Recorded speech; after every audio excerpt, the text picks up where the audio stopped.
Poetry for today. Readings by Victoria Chang and Rita. I'm Karen Long, manager of the Annisfield Book Awards. Please take one of these flyers if you're interested in learning more. We are at the final act of the Virginia Festival of the Book, produced by Virginia Humanities. Please join me in the final ritual by silencing your cell phones, tweeting silently at #VABookFest, thanking our sponsor, Bay Ridge Private Wealth Management Group of Wells Fargo Advisors.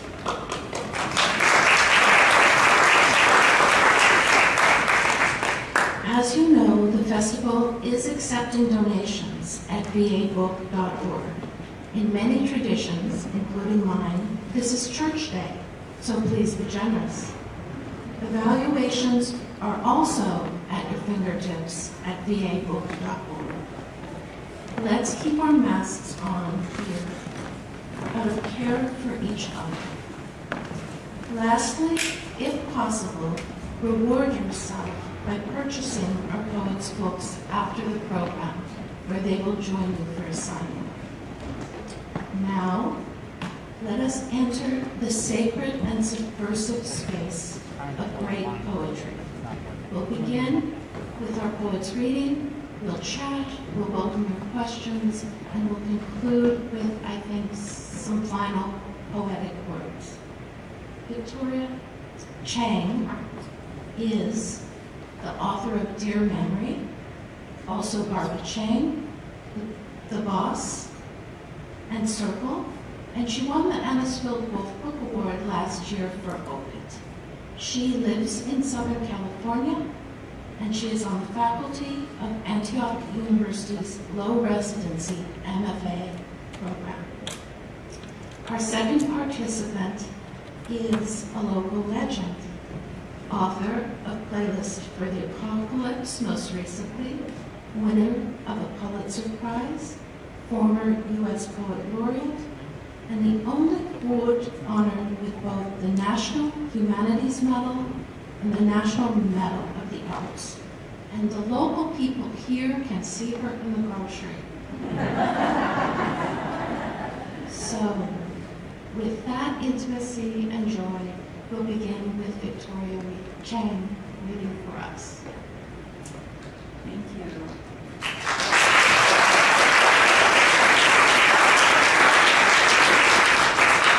Such an honor to be here and such a privilege to read with Rita, Dove, and such an honor to meet Rita today. I feel really happy about that, and thank you so much, Karen. It's been such a pleasure to spend some time with you. I'm just going to read a couple poems, and I'll just read from this book, Obit. And there's really nothing you need to know. Actually, there's nothing you need to know, but my mother passed away in 2015 of pulmonary fibrosis, which is an awful disease where your lungs harden and you gradually suffocate to death. And my dad, who died actually in late January, had a stroke about 14 years ago, and so he is like a ghost that travels throughout this book as well. Music.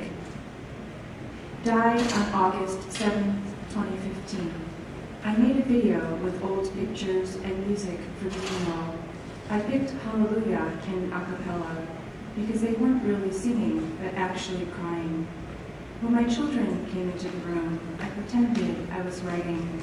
Instead, I looked at my mother's old photos, the fabric patterns on all her shirts, the way she held her hands together at the front of her body. In each picture, the small brown purse that now sits under my desk. At the funeral, my brother-in-law kept turning the music down. When he wasn't looking, I turned the music up because I wanted these people to feel what I felt.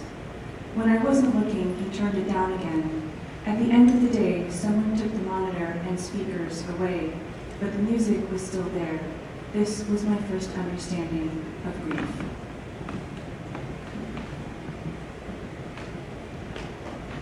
these are all shaped in little obituary shapes. And so the thing I felt when my mother passed away was that everything passed away.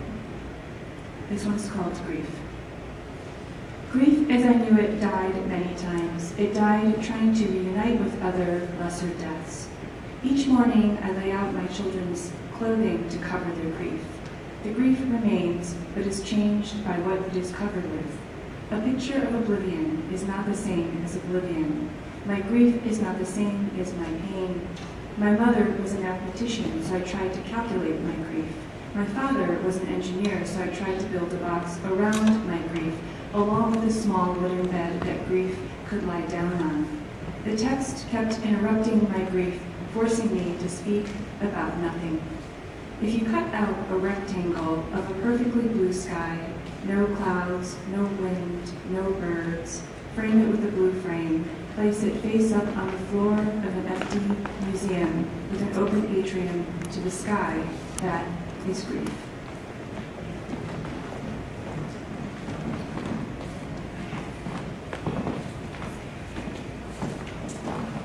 This one's called Chair. My mother's green chair died on August 3rd, 2015. We arranged chairs in rows facing the same direction to represent reverence, in a circle to represent sharing, stacked to represent completion, hanging from the ceiling to represent art, in front of the desk to represent work. Before my mother died, I routed all her mail to my house. Her catalogs still come every day. I imagine her sitting in her chair, flipping through them for more shirts that look the same.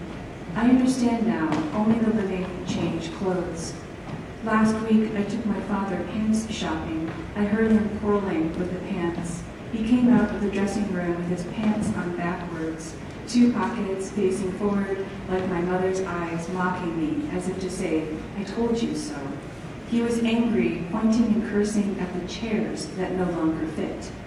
I entered the men's dressing room and picked up all the pants on the floor because one of them had to be my missing father.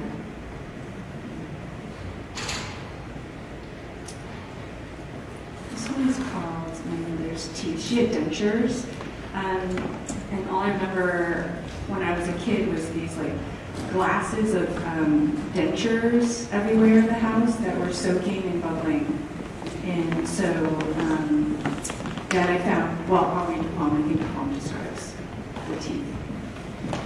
My mother's teeth died twice, once in 1965, all pulled out from gum disease, once again on August 3rd, 2015. The fake teeth sit in a box in the garage. When she died, I touched them, smelled them, thought I heard a whimper. I shoved the teeth into my mouth, but having two sets of teeth only made me hungrier. When my mother died, I saw myself in the mirror, her words around my mouth like powder from a donut. Her last words were in English. She asked for a Sprite. I wonder whether her last thought was in Chinese. I wonder what her last thought was. I used to think that a dead person's words die with them. Now I know that they scatter, looking for meaning to attach to, like a scent. My mother used to collect orange blossoms in a small, shallow bowl. I passed the tree each spring. I always knew that grief was something I could smell, but I didn't know that it's not actually a noun, but a verb, that it moves. At some point, I wrote these all in, I think, a 2-week period or something like that. And I didn't do much else during that time, but one day I just stopped, and then time passed, and then I started writing formal poems, so sonnets and villanelles and pantoums, and they're all really terrible, and they're all discarded. I'm not even sure where they are, but I kept these little poems, and they're tankas, so they're in 5/7, 5/7/7 syllabic forms, essentially. And then I noticed they were to children, or my children, other people's children, so they're kind of interspersed throughout this book. I think ultimately, I read the obit poems, and then when I kind of started feeling like it was a little too much, or I was before I fell asleep or something like that, I put in these little tankas as a little bit of a break. And so they're in little pairs. I'll just read one set. Do you see the tree? Its secrets grow as lemons. Sometimes I pretend I love my children more than words. No one knows this but words. My children, today my hands are dreaming as they touch your hair. Your hair turns into winter. When I die, your hair will snow. And then maybe I'll just read one more, and it's called The Clock.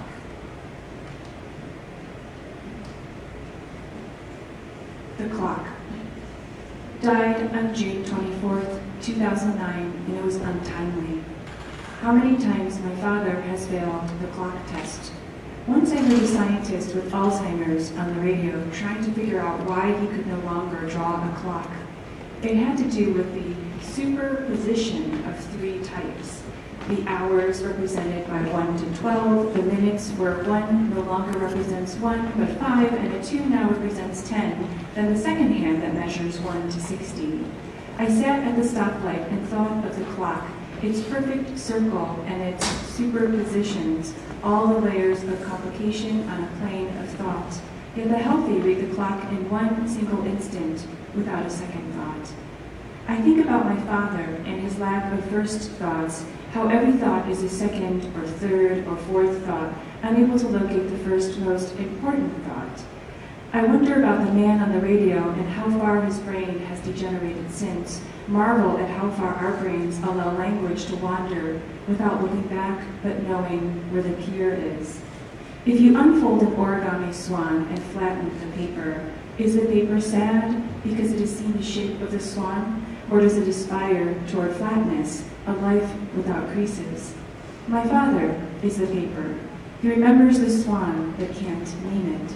He no longer knows the paper swan represents an animal swan. His brain is the water the animal swan once swam in, holds everything, but when thawed, all the fish disappear. Most of the words we say have something to do with fish, and when they're gone, they're gone. Thank you.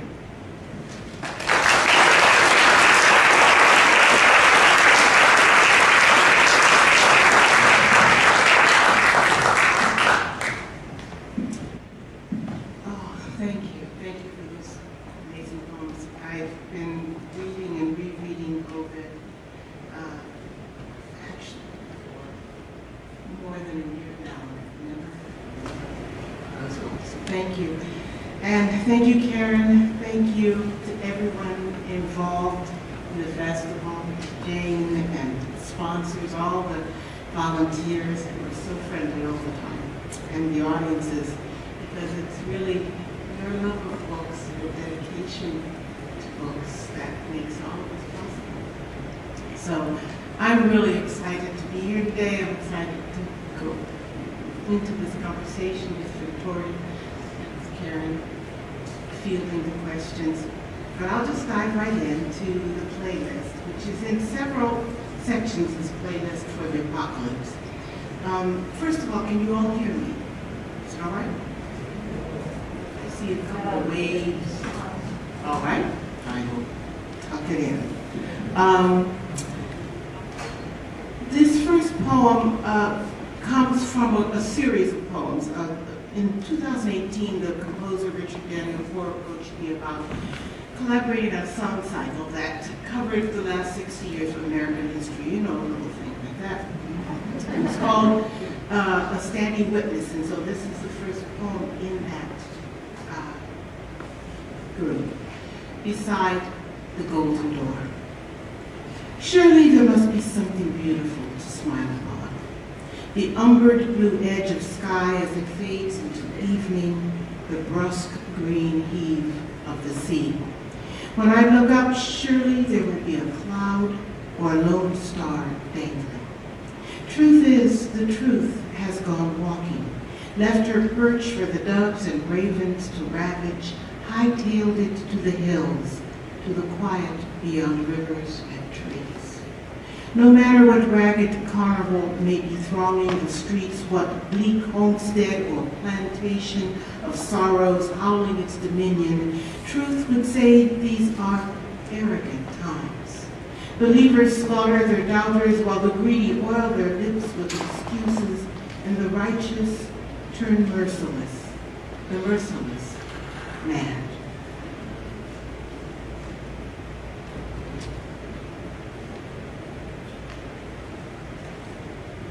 Insomnia etiquette. There's a movie on, so I watch it. The usual white people in love, distress, the usual tears. Good camera work though. Sunshine waxing the freckled curves of a pear, clenched jaw. More tragedy then. I get up for some scotch and Stilton. I don't turn on the lights. I like moving through the dark while the world sleeps on, serene as a stealth bomber nosing through clouds. Call it a preemptive strike, a precautionary measure so sadly necessary in these perilous times. I don't call it anything but greediness, the weird glee of finding my way without incident. I know tomorrow I will regret having the Stilton. I will regret not being able to find a book to get lost in, and all those years I could get lost in anything. Until then, it's just me and you, Brother Knight, moonless, plumped down behind enemy lines with no maps, no matches, the woods deep. Cheers. Armed aggression also hovers over this next poem, which takes place just after World War II. And it's dedicated to my mother, Elvira Horde, who died just a couple of years ago. Girls on the Town, 1946. You love a red lip. The dimples are extra currency, though you take care to keep powder from caking those charmed valleys. Mascara? Check. Blush? Oh yes. And I had this never wrong, except evenings in the clubs. There, a deeper ruby and smoldering eye will do the trick with tiny embellishments. A ribbon or jewel, perhaps the flower, if one is feeling especially flirty or sad. Until Rosie fired up her rivets, flaunting was a male prerogative. Now, you and your girls have lacquered up and pinned on your tail feathers, fit to sally forth and trample each plopped part quivering at the tips of your patent leather Mary Janes. This is the only power you hold on to, ripped from the dreams none of you believed are worth the telling. Instead of mumbling, why not decorate? Even in dim light, how you glister, slow-eyed, your smile in flames.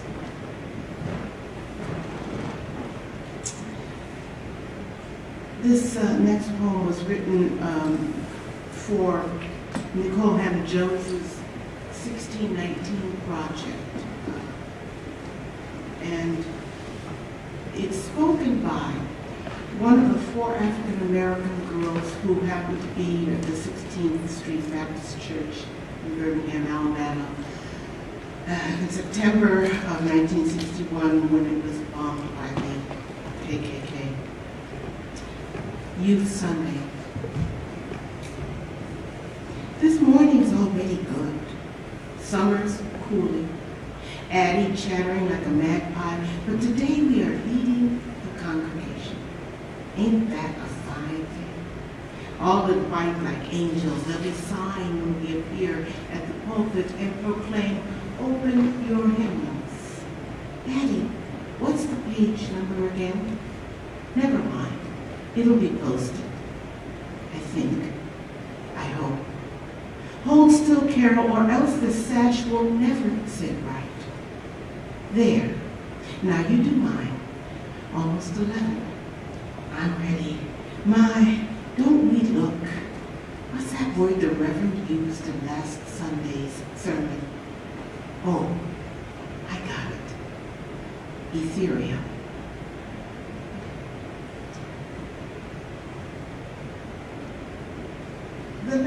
I'm going to read you two more poems. The last section of this book is really dealing with chronic illness, the managing of chronic illness. In my case, it's multiple sclerosis, which I've had for many years. And all I'll say is that I'm doing fine now, I'm coping, but there were times when I wasn't. And I waited with talking about it and publishing many of these poems until after my parents passed. So, hence that silence. This is called Blues Straight. I ache. It's not so odd, no rarity to find a body going through the daily give and take, the clarity of blues. No reason for it. I just find myself on pause for longer than is proper. If I were more seasoned, I'd ignore it. The laws of coexistence call for movement through a week, a day, a rescued instant. 1 minute I'm up and running, and then I'm not. I smile, I nod, I practically beam. The cup of plenty runneth over, ruins my hands. I've scrubbed them, but they won't come clean. Strange, I know, to wish for nothing, a day to live through, a scream. And I'll bring it on home with, so to speak, with this poem. Pedestrian crossing, Charlottesville. A gaggle of girls giggle over the bricks leading off Court Square. We break dutifully and wait, but there's at least 20 of these knock-kneed creatures, blonde and curly, still at an age that thinks impudence is cute. Look how they dart and dither, changing flanks as they lurch along, golden gobbets of infuriating foolishness or pure joy, depending on one's disposition. At the moment, mine's sour. This is taking far too long. Don't they have minders? Just behind my shoulder in the city park, the Southern General still stands, stonewalling us all.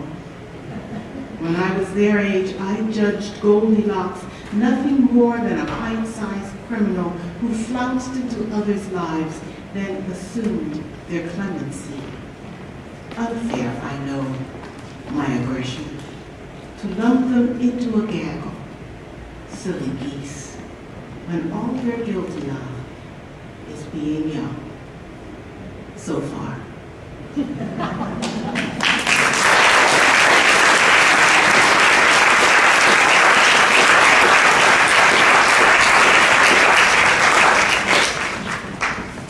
Thank you, Victoria. Thank you, Rita. I'm sitting here brimming, but I think the wise part is to turn to each of you and ask what you're hearing as you sit here too, in each other.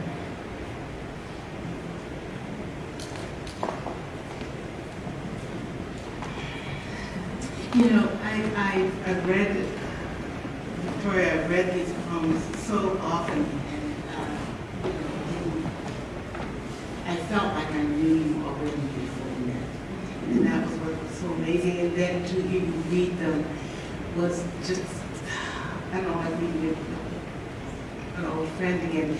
What I find so stunning about these poems is how clear and yet expansive they are within this very narrow form. And if you haven't seen the book yet, or any of these poems, you know what an obituary looks like, you know, how that narrow form. And having had to write a couple of obituaries within the space of a year, and under similar circumstances to yours, I am absolutely gobsmacked by the life that is in those poems, even though they deal with incredibly difficult subjects. So I just want to thank you. That's what I'm here. Thank you. That's very kind. You know, when I was reading your book, I was struck by all of the ways in which you have humor.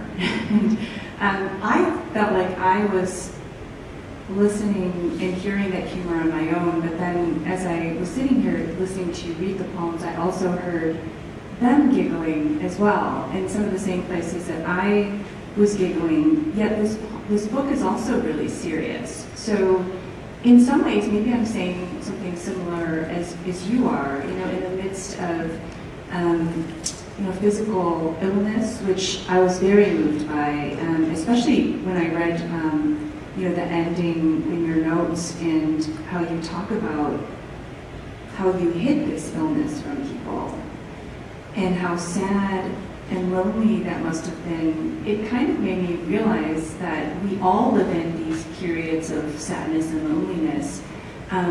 Yet some of these poems are also really alive. They're spunky, they're funny, and there are some of these poems that are, they're brimming with emotion, and some of those emotions are frustration and anger, and it's all just in here, all mixed together. And I think, I think I've been, as I get older and older, I feel like it's always all in there. And when I was younger, I used to think, oh, when you get older, oh, this will be, I'll solve this, and then it'll be fine, and then it'll be fine, and that'll be fine later. As long as I get through this part, then it'll be fine. But then I realized at some point that it never really gets fine, and it's not supposed to get fine. And then I felt that way when I was reading your book as well, is that there's so many things in this world that captured your attention when you were writing, from the pedestrian crossing the girls, there's feminism, there's injustices, right? And yet there you are, human, laughing and feeling and loving and all those things. And so I appreciated that myself, and I noticed that about your book. And that line in your poem for your mother, Girls' Night Out, 1946, instead of mumbling, why not decorate? I feel like I'm giving a little instruction here, so thank you for that. I also want your wisdom, ×2 here, on something that stuck with me since March 2020 when we entered the pandemic. And the historians began warning that historically, plagues often lead or are followed by war. So how does a playlist for the apocalypse, or a book called Obit, blunt the loneliness of this moment?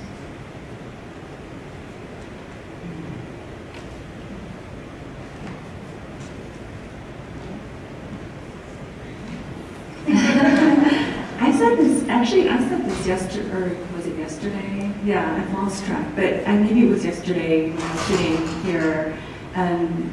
I've been thinking a lot about connection. So I wrote Obit because I was trying to write the book that I needed at a time of complete desolation and utter grief. And what I realized actually while I was writing it, and probably after, is that I wanted to share my experiences with other people as a way of connection. Ultimately, I see you. I feel you, and I felt the pain that you are currently or have experienced or will experience, and we're all in this thing together. And so I don't know if that can blunt all of the terrible things that always happen, but it certainly feels like connection for me has become increasingly important, and finding that connection through language is probably the only thing I know how to do. So I don't know if that quite answers your question. I think it does. I mean, language and writing, it is what we do. And in the face of the cycles of violence and war that seem never to end, the one thing that we can do that is a constant is that thing that we do the best. And to articulate sorrow, no matter how personal, can be immensely uplifting. Because as you said, Victoria, it is about that connection. There's so many things that we don't even know that we are suffering from. You know, we don't even know it until someone articulates. And then if they do that, then you say, oh, that's that feeling. And I'm not nuts, I'm not crazy. There are other people who are feeling that too. And then you feel like there's a community there. There is a strength in that, which is why when there is war, I think they silence the media and they manipulate the language. That's one of the main things that they do because they know how powerful it is. Thanks. I want to make explicit that you sit here as daughters and mothers. And Thomas and Rita is foundational to the canon of American literature. Thank you, Rita. And obit is a memorial to the parents of Victoria and Chang. And so we have living in language this connection, but we're also living. And I'm wondering about how you practice keeping the ancestors present for your own daughters, and in Rita's case, your granddaughter. You know, I just find that my mother and my grandmother and all of those women in my life, those strong women, are always with me. And so the thing that I've tried to do with my daughter and that I do with my granddaughter is to treat them as complete and whole human beings from age 0. And if they have questions, to answer them as best I can. So when I put on lipstick, for instance, which I love to do, which the pandemic took away from me cruelly, the best. And when my granddaughter says, why are you doing that? I say, well, it's fun. And it's a way of being able to decorate yourself. And, if you like to do that, fine, or there are other ways to do it. And so, it's a way of moving out into the world. So I try to treat them as whole human beings, which, hopefully the rest of the world do too. I love putting on lipstick too. About 100 shades of lipstick, and they all look the same. But I think a lot about legacy. And we talked about this morning, actually, that I wrote my other book, Dear Memory, because I was trying to honor my own legacy. And I just think it's so interesting how we all came from somewhere. And I think that's so cool. And I think that, we don't know a lot about the people that came before us a lot of times. And so it's our jobs to continuously honor the work and the personalities and their laughter and all those things. And the only way we can do that is just to keep talking about them. And so, I constantly talk about my mother and my father and the smallest things. I was like, and I'm always thinking about them. I think, my mom would have loved this, or she liked this, or, her favorite thing was bread, and so we're always joking about carbs. And so I think that it's our job, it's our jobs to honor that legacy and to pass it on, because they're still alive. But then I always get scared, like their memories are in my body, but what happens when I die? And so then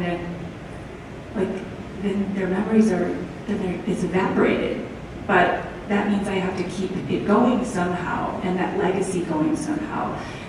So I think we each do that for our own families, but I think we have to do that for history as well, because we're only here for a tiny period of time. So how do we remember to make sure that certain things are constantly in the frontal space that it needs to be? And I think that's actually even more important than honoring our own families. And so, yeah, I think about those things a lot.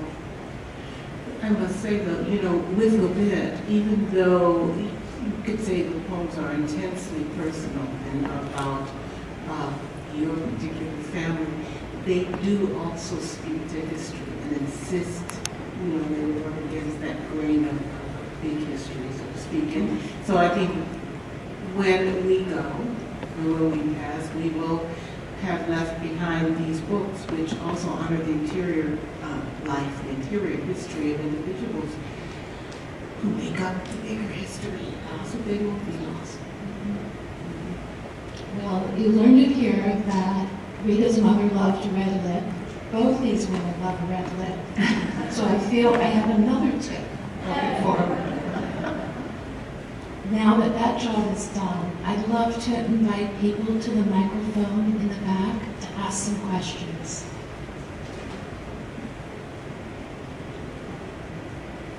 Don't be shy.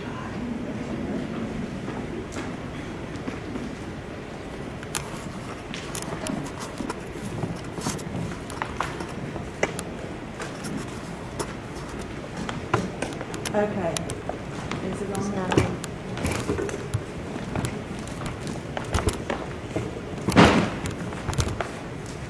Okay. Not on.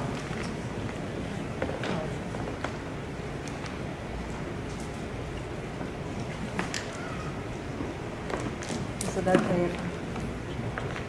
Okay, my question is there anything you would not write about? Great question. Thank you, Nancy. Did everyone hear that? The question is there anything you would not write about? Rita?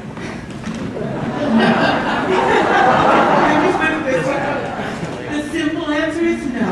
The complicated answer is, and it's something that I tell my students all the time, is that sometimes there are things that you cannot help but write about, or else they will destroy you. They're verses to get out.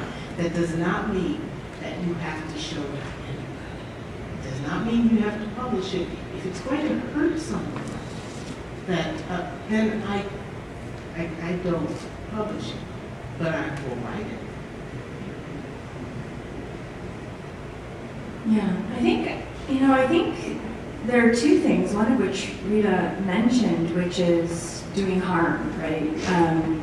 Sometimes it's interesting, I think memoirists and creative nonfiction writers often have this discussion in workshop about whether the ethics of writing about family or your friends or things like that. And that is so tricky, because something that I run into is that I think I've done something with a lot of care, but the person still gets mad. And so they just don't want at all to be, even if they're the only one that recognizes something, they just don't want to have it. So I think in those cases, I just ignore them. But I do think there are huge ethics of writing about your family and friends, and I always say go check with them ahead of time. You can change details and change names and things like that. I think we all have things that we won't write about because it's almost too painful or too shameful, and I already know what those, like when I'm talking, I already know what those things are, but I think that hopefully someday we can face those fears and just lean into it. And like Rita said, just write it down. You don't have to show it to anyone, so I think that's the beauty of it. And I always tell my students too, it's like if you're just writing and you're uncomfortable with it, just don't think about the audience, or don't think about showing it to people in your workshop or your friends, and just write it, and you can always delete it, you know? So there's that, but it is hard emotionally if it's something that you're struggling with, some kind of trauma or something that you're embarrassed about. It can be hard to even get to the page, but I always try and encourage people, just try and get to the page, and if you need to take a break, but you don't have to share it with the world.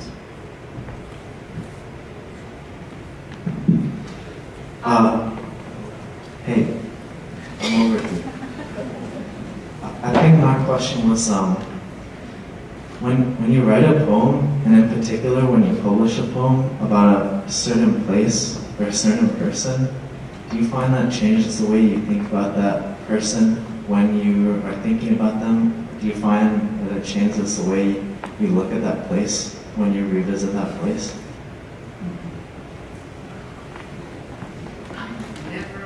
Thought about whether it changed the way I thought about the place. I think that there's a Rita who is in that moment, in that place, and then there's a Rita who is writing about that place. Because, for instance, I drive past that crosswalk here in Charlottesville all the time, and I don't think about that poem or the way it works. The poem is a distillation of many, many different things. And so it's not only about that place. I don't know. What about you? That's a really interesting question. It is interesting, right? I feel like for me, so much of the poem is imagination. So it's not really, for me, nothing's really rooted in reality anyway. Even though I may be referring to a space or a person, I feel like it's not to say that things are quote unquote made up, but they're imagined, and they're then refracted and reshaped and made into something else. So I think of it more like the sculpture versus the person or thing that's being sculpted. And so, yeah, I mean, I think everything changes. I think once you write a line down, your relationship to it changes immediately. 5 seconds later, you're different, and therefore that's different. So for me, nothing is ever stable. So I don't know if that's sort of like more of an existential response. I think that's how I answer it. I was just wondering if Rita would reflect a little on being a poet laureate. Did you enjoy the job? Was it a fun job? And did it change your poetry? Well, it was both fun and terrifying.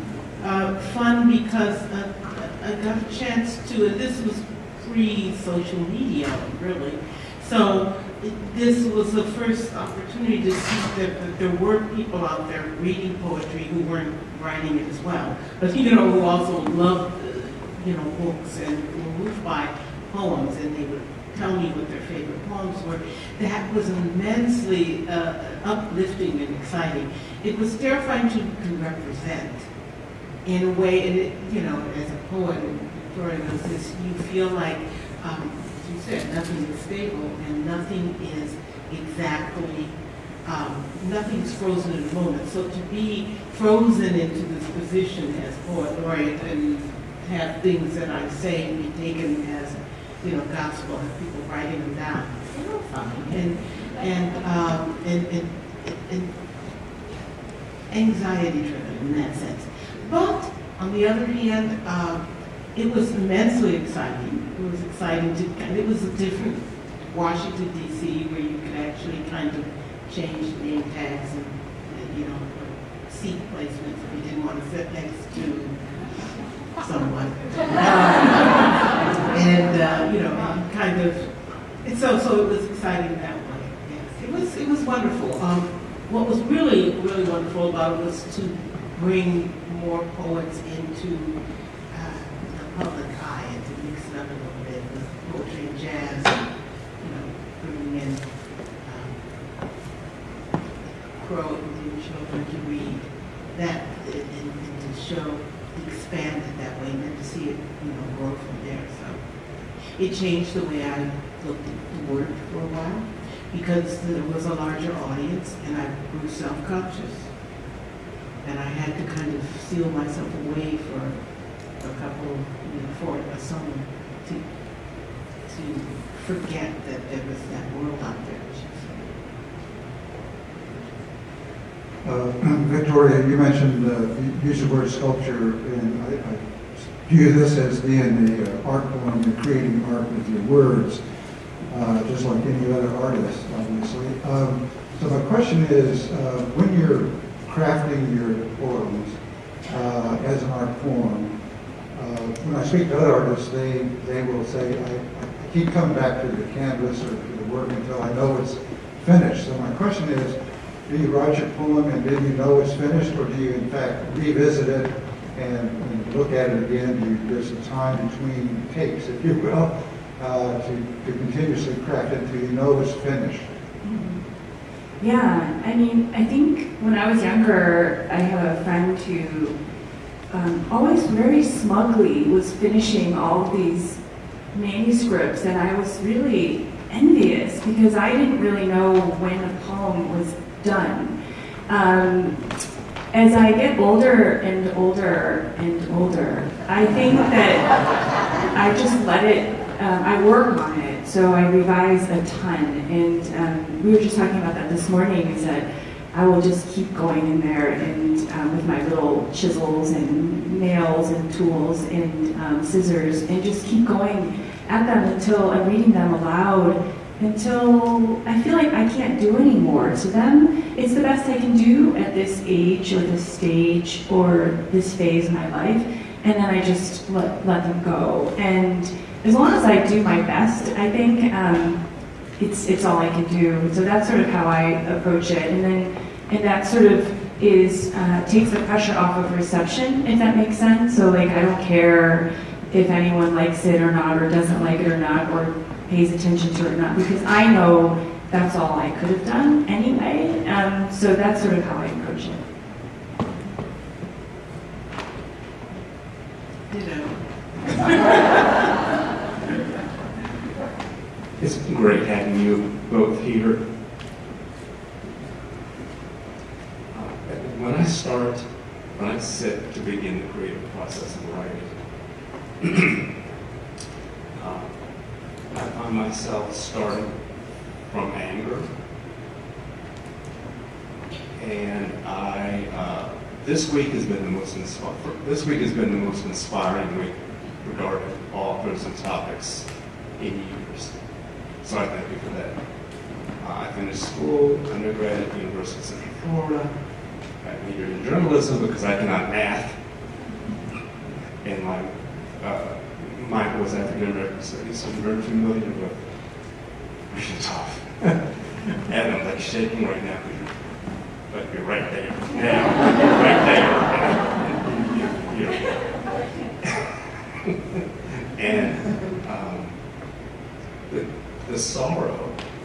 So my question isn't a question more than a thank you, because what I'm trying to avoid is making anyone either feel sorrow or shame. But it took this week and those topics to come up from the authors to realize that a lot of the Governor Northam CRT is rooted in no one wants to feel shame. No one wants to feel sorrow. But those are things that we have to tackle as human beings that connect us.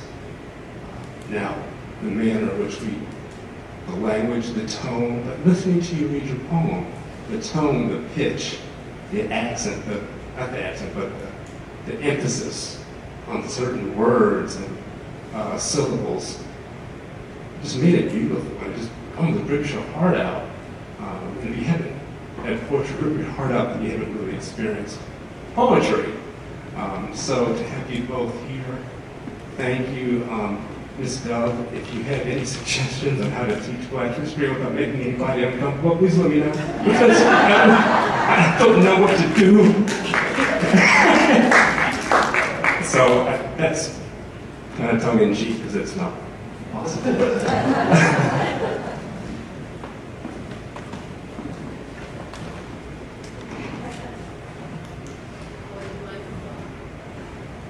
Yeah.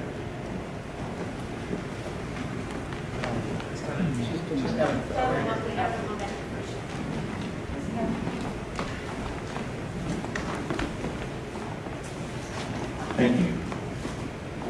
This is a little bit of a two-part question just about your process in writing. I was curious, when you sit down or when you think about writing, does it start from an image in your head and you begin kind of the synthesis there? Or are you sitting in front of a piece of paper in front of a screen and scrawling and starting from there? And then the second part of that question is, once you're in the flow, kind of following that, are you visualizing things, or are you thinking in words? And are you thinking about the sound of words, or are you thinking about like the visualization of this room? I would say, and this is not tongue in cheek, all of the above, because a poem can start with an image. For me, it can start with a word. It can start with the word I can't find, the silence around a bunch of talk. It can be all of those things. It can even start with an anecdote that then just gets blown to pieces. Who knows? But I keep notebooks, and I feel naked without my notebook, which is back there in the back room somewhere, because you never know. And sometimes it's a recipe that's just done so beautifully that you just want to talk about the way sage is described in the recipe. So, but who knows? I don't know why that rings this bell and what the deeper tones are going to be. So I write toward that. Now, when I'm writing, and I tend to write in fragments, a little strange. I think I'll write fragment here, fragment there, and balance lots of fragments at the same time. But when I write, most of the time, now I used to always write by hand. I love the physicality of moving across a piece. And I think it distracts me from the brain thinking too much if I can do something. I have a standing desk, which I kind of get up and I go over to it, and then I go back, and I move around.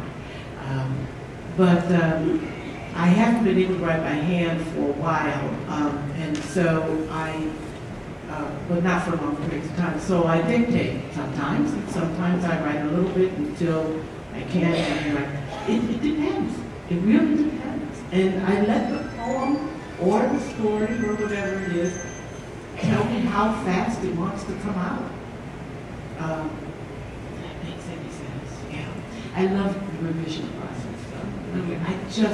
The hardest thing is the first part. It's wholly unsatisfactory. But you just got to get over this. And then, but I love sculpting. Yeah, I think that sounds really wonderful. And we actually talked about this morning too. I was thinking about something my friend said the other day, which is, what's the question that whatever it is you're working on is trying to answer. I thought that was such an interesting thing to think about. And for me, it's always unanswerable, of course, and you don't really know what that question and or questions are when you're working on whatever it is you're working on. But for me, much like you, I write out of anger or a great sense of urgency. So I don't really write until I feel like I'm literally going to burst and explode into 1,000 pieces. And then by the time I get to that space, wherever it is, usually a desk, a notebook, then it just comes out and floods out. And that's just a function mostly of not having enough time, but I also really enjoy that feeling because it does feel like a rush, but it is very angsty. It's not like it's all joyful like Rita. I'm the same. I love revision, but I think it's hard. The drafting process is very difficult, and but I think it's all joyful, even when it hurts, if that makes sense. Hi, to Ms. Dove. I must confess that part of the reason why I'm so intrigued with your work and you is that we trod the same ground when we were young people in northern Ohio, Oberlin and Akron and environs. I was wondering, I'm not sure you continue to teach introductory courses or not. There's no question that one time you probably did. I was wondering if you could outline the way in which you introduce the discipline and the art to young people just entering class. All of that in a few minutes, that's a bit so difficult. You know, I don't teach the absolute introductory classes anymore. Our Master of Fine Arts students do that. Thank you so much. It's really an amazing challenge. But I do teach undergraduate courses. And my feeling is, first of all, that we're all beginners all the time. So it really is helpful to go back to the quote-unquote basics. It really, I try to get a read of the room, a read of where they are at in their lives. Do they need to be told or to be encouraged that the stories they have are worth anything?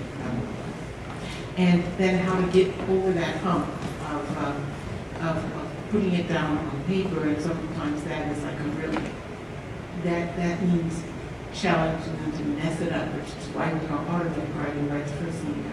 But at some point, to instill it in them, and I'm not outlining it because it happens at different phases for every single class that I've ever taught, comes this feeling that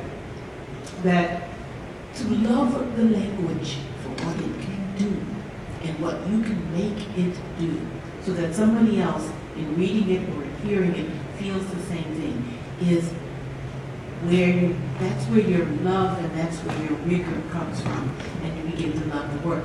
And once they realize that, oh, I can use a word I can use beautiful, but I can also use a word that sounds beautiful that isn't beautiful at all. You know, like ragamuffin or something. You know, something that just has fun in it, or you can express sorrow through a different length of line. Once they realize that that is so much, has so much energy in it, then we're off and running. But, you know.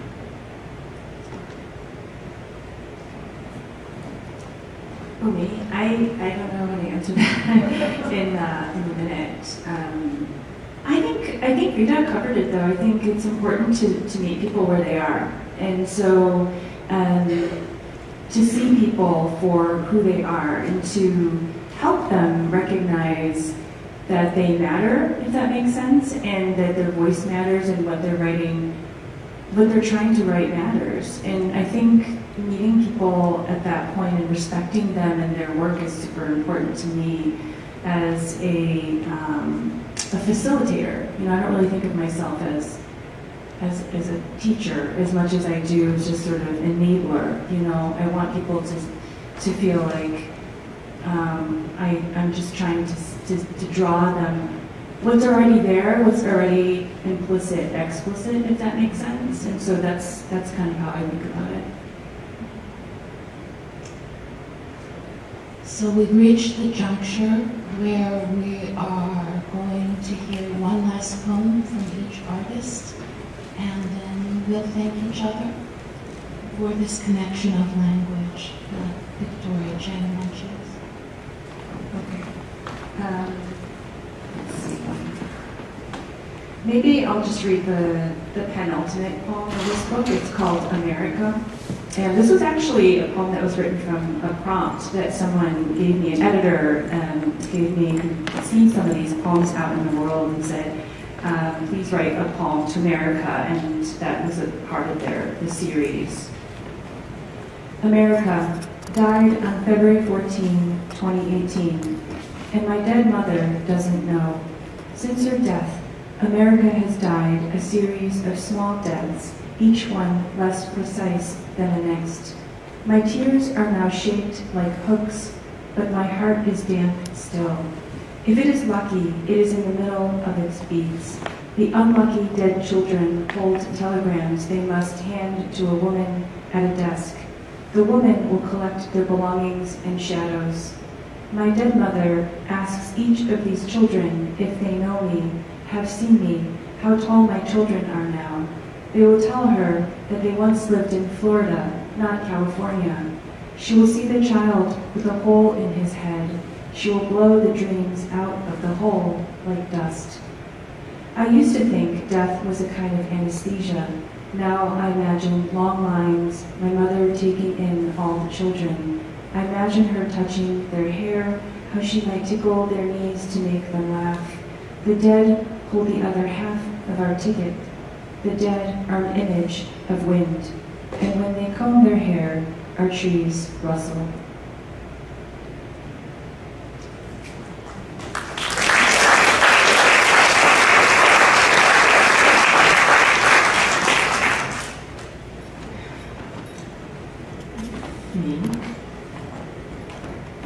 I'll end with this poem. I was just looking to see if it is the penultimate poem too, but it's almost penultimate. Last words. I don't want to die in a poem. The words burning in eulogy, the sun howling why, the moon sighing, why not? I don't want to die in bed, which is a poem gone wrong, the world turned in on itself, a floating navel of dreams. I won't meet death in a field like a dot punctuating a page. It's too vast, yet too tiny. Everyone will say it's a bit cinematic. I don't want to pass away in your arms, those gentle parentheses, nor expire outside of their swoon, self-propelled, determined, shouting. Let the end come as the best parts of living have come, unsought and undeserved, inconvenient. Now that's a good death. What nonsense, you say. That's not even worth writing down.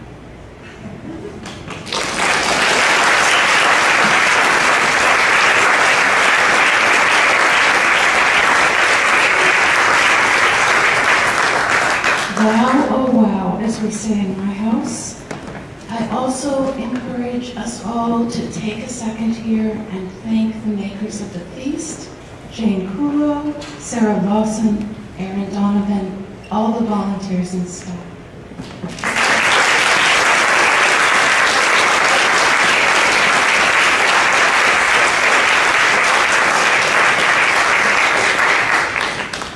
Have a good Sunday.